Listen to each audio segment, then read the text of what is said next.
Thank you very much. The first question on, I suppose, how do we tackle the challenges of insecurity in Enugu State. So we do have two approaches to addressing insecurity. The first one is a kinetic means, and then we have the non-kinetic. In our view, we believe that security and peace, it's, so you cannot have, you can't talk about growth, you can't talk about sustainable development without peace and security. And you also cannot talk about peace and security without sustainable development. So they are both mutually reinforcing. So you have to be deliberate about how you address them. So we have an integrated sector plan for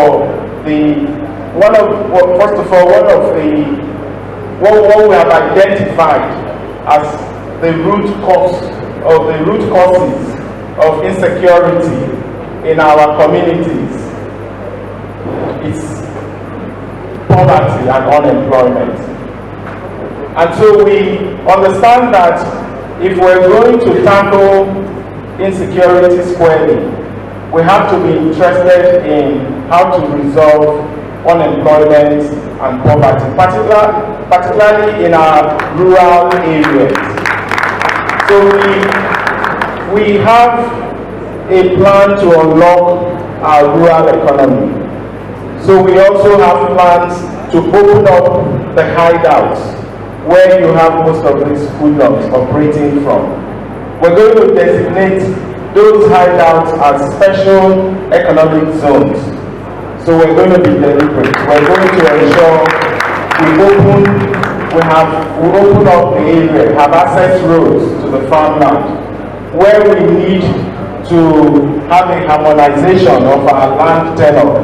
We will approach our State House of Assembly to enact a law to designate those areas as special economic zones, so we can have huge acreage of land where we can attract commercial farmers to come and farm there.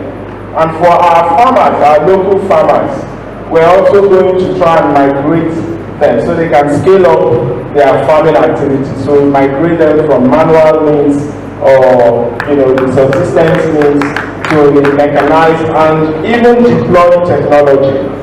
We also have plans to have special agro-allied processing zones. This will now be across the 3 senatorial zones. And this is where we speak. That would speak to the enhanced production, the processing, the packaging, the marketing, the logistics, the exporting. So there will be huge value chain of activities.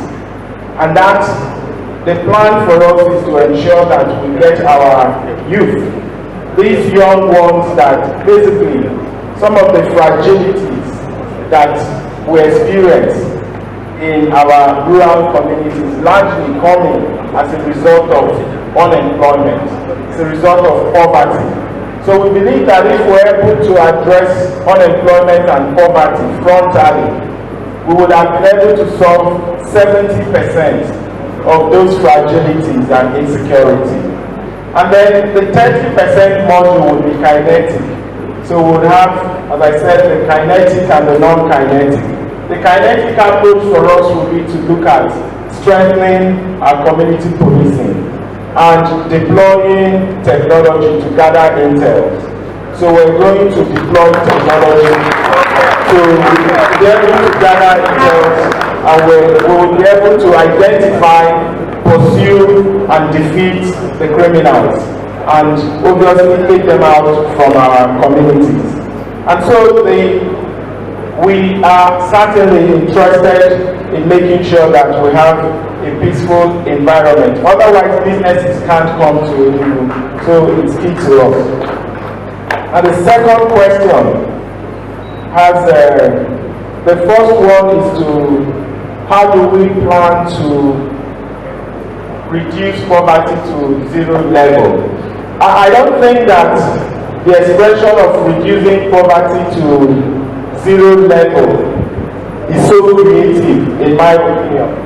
Because if you look at the SDG goals, now one of the SDG goals, which essentially is going to terminate in 2030, is for us to achieve zero hunger and eradicate poverty. And as you know, when we have the MDG goals that ended in 2015, those goals speak to reduction of poverty. But you know that the SDG goals is now speaking to eradication of poverty, so zero hunger. But it's just for you to know that the target is not so ambitious, but that does not speak to how we achieve the zero level. Just to say to you that achieving a zero poverty is a target that many countries of the world have keyed into, and even some nationals have also keyed into it. Our current poverty level in Enugu State is 58%. That's our poverty head count rate in Enugu State. So our plan, and I've already discussed some of the plans, and a lot of this poverty are largely existing in our rural communities. And we've just talked about the few plans we have, the deliberate plans. There's going to be an extensive investment in the agriculture sector to ensure that we scale up our production there, and to also ensure that we create industries from those productions. So beyond food security, which we must achieve, we're also going to make Enugu State the food basket of this country. But above all, which is also going to, our target is to transform Enugu to an export hub of food. And the last speaker, the last question that speaks to what do we do about Ada rights and Ada river. That's again the sort of plan. So we want to revamp agriculture, not just for food, but also for exports. Now the other river is also one that we believe is also going to help us with the sort of plans we have in our multi-modal system of transportation, because we've done a parliamentary survey of the Adaga River, and we know that beyond being a water source, it's also navigable. So it has a depth that we can actually have badges taking our produce or even moving persons. Now, to specifically, so the plan is that those that are living below poverty line today in our state, by the time we elevate our agriculture sector, we're able to lift a lot of people who are in the pit of poverty out of that pit of poverty, because we're going to get them productively engaged. Now we also have plans in our commerce and industry sector. We have plans to set up a venture capital fund of about 100 billion naira. That venture capital fund is targeted at micro, small, medium scale businesses, and in some cases large scale businesses.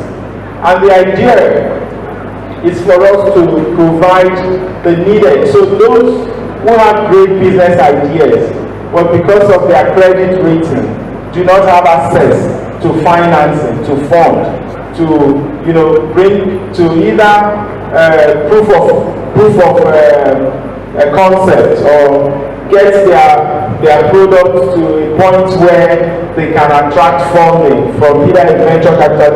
We will come in at those early stages to intervene and provide support for those ideas to get them to a point where they can become bankable.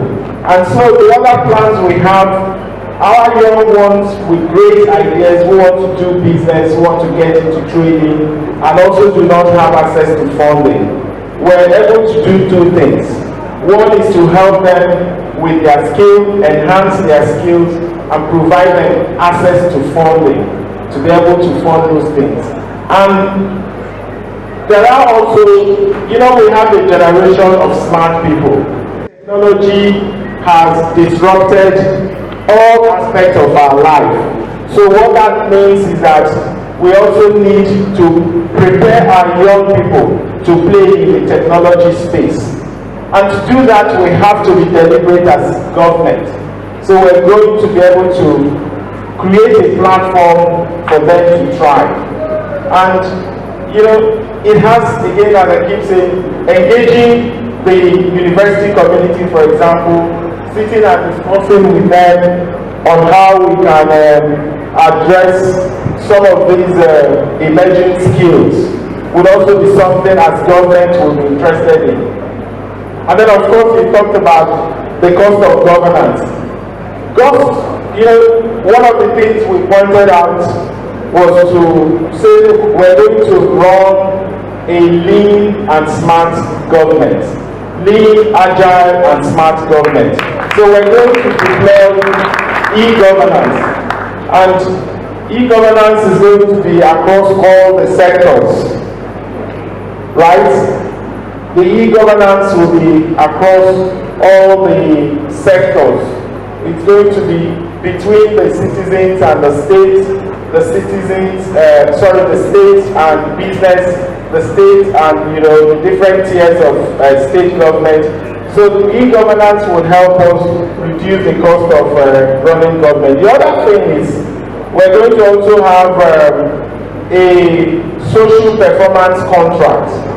So we're going to have our performances measured.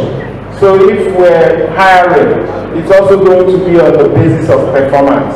We know that whoever we're hiring to undertake any job will perform on the job.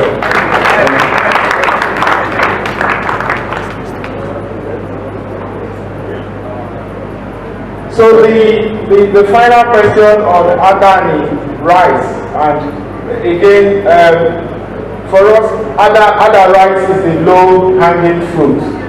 It's a quick fix for us. This current administration is already.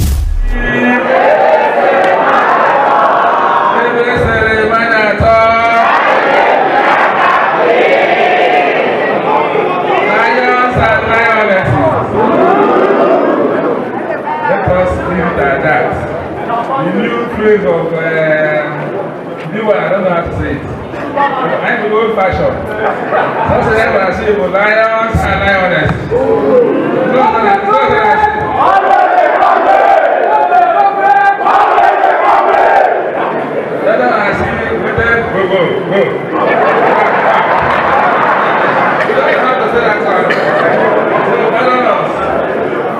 Lions and lionesses. Thank you so much. The students who are here, I thank you. I thank the other members of the university community that are here today, especially the persons who organize this platform, who arranged that I should have this platform. Action can be done with one or two introductory statements. One, for gratitude to those persons, the persons, they know themselves. I would not like to start mentioning themselves and their names, who organized this platform. This platform refers to this our gathering today. It didn't happen by chance or happenstance. Some people came together and arranged it and made it happen. And by the grace of God, it's already successful. So I thank them so much. I also want to thank the entire university community that cast the votes that my dear brother Chidi Opeta has referred to. It's not a small matter. 7,000 votes is not a small matter at all. Ordinarily, there are townships that do not cast 7,000 votes. So I thank the university community for the commitment and the support for Labour Party, which was evidenced in the number of votes that LP received here, and also led substantially to the victory that LP recorded in Nsukka local government, leading to the victory of our beloved Chidebeta in the contest for House of Reps, for Enugu, for Nsukka, and the South. So I thank you so much for that. I also want to thank you, the UNN community, for the rousing reception that you gave our presidential flag bearer a few weeks ago on the leading to the elections when P2B came to UNN. The pictures of the warm and tumultuous reception you gave him is iconic. It will live in memory forever.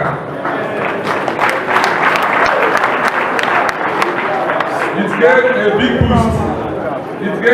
boost to his campaign.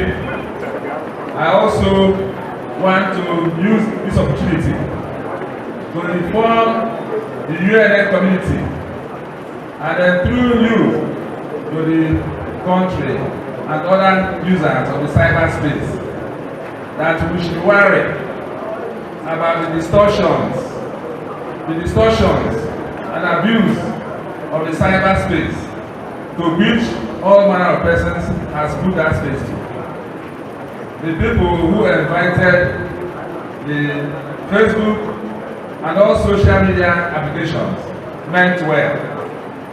And in the clients where there are rules and regulations, the use of those spaces are governed by rules and regulations. And if you insinuate or put words into somebody's mouth or say what he didn't say, the white man will clamp down on you. It's part of the Nigerian condition, which we are hoping to begin to address immediately, that anything goes. And somebody will get a recording and go sit down and dislocate one statement to create impressions that are unhealthy and unique. So I want to categorically disclaim the video being pushed out by PDP elements who are obviously frustrated, trying to create the impression that I said something negative about our flag bearer, HED2. I didn't say so. Those tapes are obviously, if you look at it, you see that they are disjointed. And we are even placed to create unnecessary misconceptions. So we should worry, and I expect people to do tremendously. In that interview, I said it was an icon. I said it was a superstar. All those things were clearly reviewed to cause unnecessary disharmony amongst brothers and amongst patriots who are working together to inaugurate a new order. What's the new state in Nigeria? So, secondly, I want to say that I have always related to UNN with a tremendous fondness. I've always related to the University of Nigeria, Nsukka, with tremendous fondness. The high point of my life, of course, will be my admission into UNN. As a student of Nigerian history, we know very well that what the role that UNN played and has continued to play in shaping the affairs of our people, starting from here and outwards.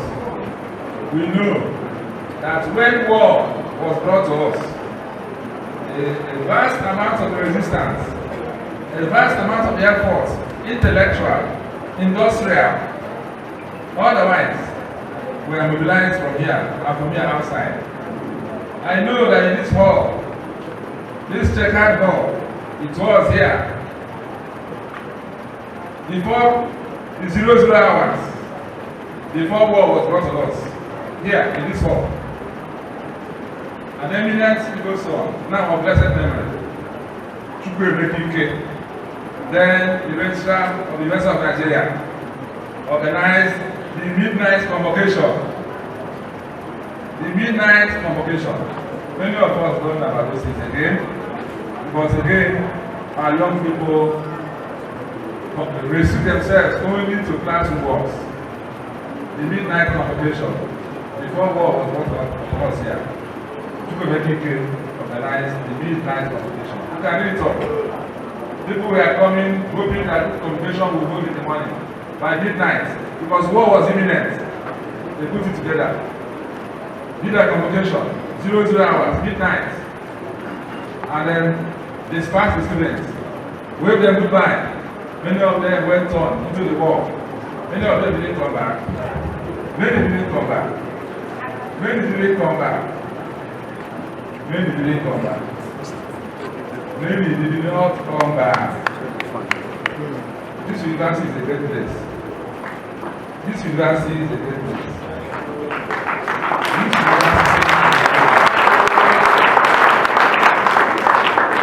It is the fount of Igbo Renaissance. It is the fount of Eastern Nigeria Resurgimento.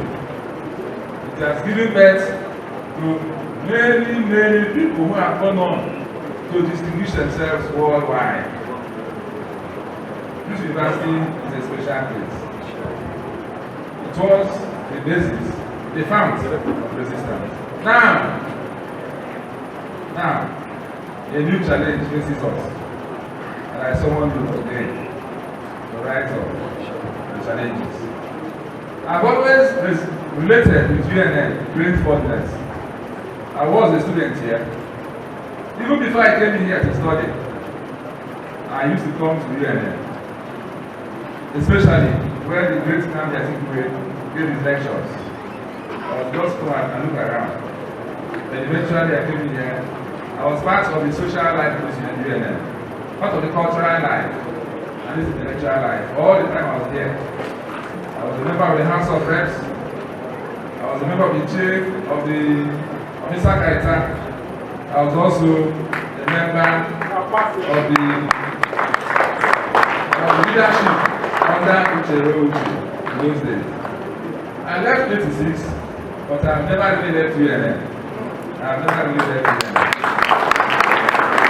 I've never, and I don't think I'll ever leave UNN completely, because my body and soul has always been here.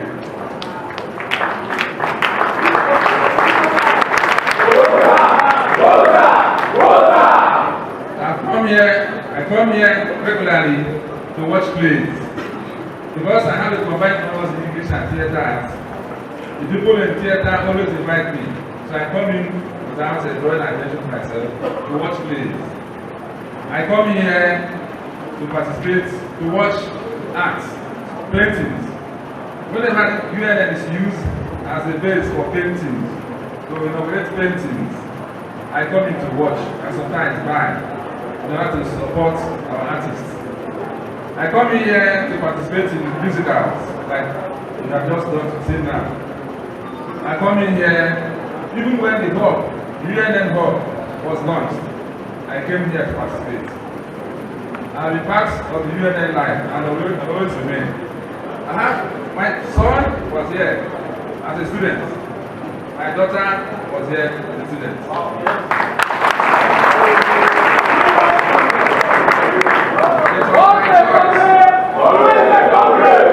It was my choice. It was my choice. I carefully, deliberately wanted them to be here. Through my children, through the eyes of my children, through visiting them, I became intimately aware of the numerous challenges that have befallen UNN. Through visiting my children, interacting with them, I know that unlike when we are here, results are not released on time. Results. When we are in UNN, during the holidays, results are published. So if by chance you have any receipts, the receipts are done even before the next step, and you move on, leave the past. When we are here, the number of persons in the classroom we are limited, at most 30, 40, highest in the class. When I came to see my son there in economics, I was alarmed at the number of persons who were in the classroom. I was alarmed that his results, first year results, did not come out until somewhere in second year or third year. My daughter wanted to change from dentistry to economics, and that involved in the space more than 1 year, and they couldn't make that switch. For no fault of hers, the switch was not completed, and eventually she had to leave. Because stayed 1 year, she was neither in dentistry nor economics. Through their eyes, I became aware of the acute accumulation problem here. Through their eyes, I became aware that virtually all parts of UNN, the night are dark, very dark. It's not right at all. When I become governor, I'm going to light up UNN.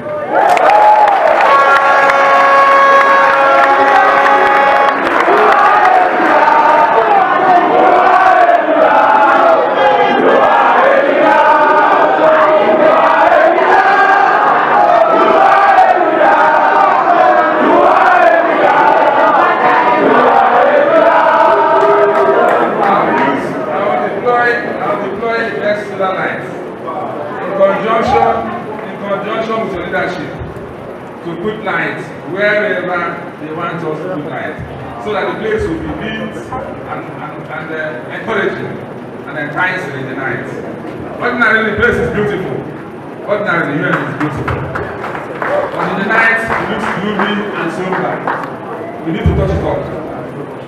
I really need my children to look at, to see the dilapidation of this flat, where I lived for 1 year or 2 years before moving to Nsukka. The state of this flat is a disgrace. It's a big disgrace to whatever it is that we still hold as memory for Dr. Nnamdi Azikiwe, who built UNN. And I have taken up the matter of this flat on several platforms. I went to the former Vice Chancellor, to his residence, to canvass support for the rebuilding of this flat. And he told me the efforts or the intentions of Bat Utomi and other alumni to do it. When he left, the current Vice Chancellor, who I can see is doing very well, is trying his best with regards to infrastructure. My first contact with him, I told him I must do something. Is there any problem with this flat? Why can't you rebuild this flat? He said that maybe it is funds. So my first contact with him, in fact my only contact with him so far, UNN was the main topic of discussion. I also belong to a platform, Nsukka Journalist Forum. Some members are here. They will know that at a point in time, I gave out the sum of 500,000 naira to our media people to encourage them to put the condition of the hostel in national focus. And they did. Incidentally, the response from within UNN was to punish the journalist who wrote it. And the media house suspended him and we had to fight to reinstate him. I didn't stop at putting it to national media. I also published it in my magazine, NULG, which I started, I funded substantially, but is now the object of a campaign of calumny engineered from the government house by people who know the truth. And they find the condition of this plant. And at my own expense, shipped more than 500 copies of the magazine to the National Assembly and gave me 1 copy each to all members of the National Assembly in such a way that they should draw attention to the condition of UNN 6 class.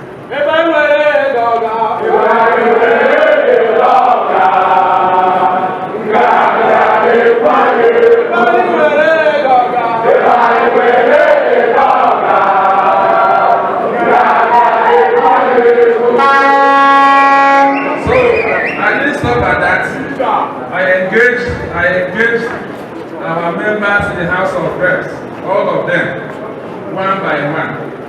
I went to their homes and I also sent them messages, which are still on my phone, that they should do something about this flat. That UNN is a special university, and if they make a case to the leadership in the House of Reps, as I did when I was in the House of Reps, that's how come we have that's a place in where you do sell, what's it called? Trade fair. The trade fair that is Enugu came here substantially because of my relationship with Nigerians. So I told them to do something about UNN and the 6 flat especially. I also wrote text to all of them. Basically, and also most of them I think have gone now. So the matter, the state of UNN is something that has concerned me and worried me. And I promise you today that if by the grace of God, you elect us governor, you make the governor by your vote, by your support, UNN, not minding the fact that it's a federal university or not, it will receive our attention.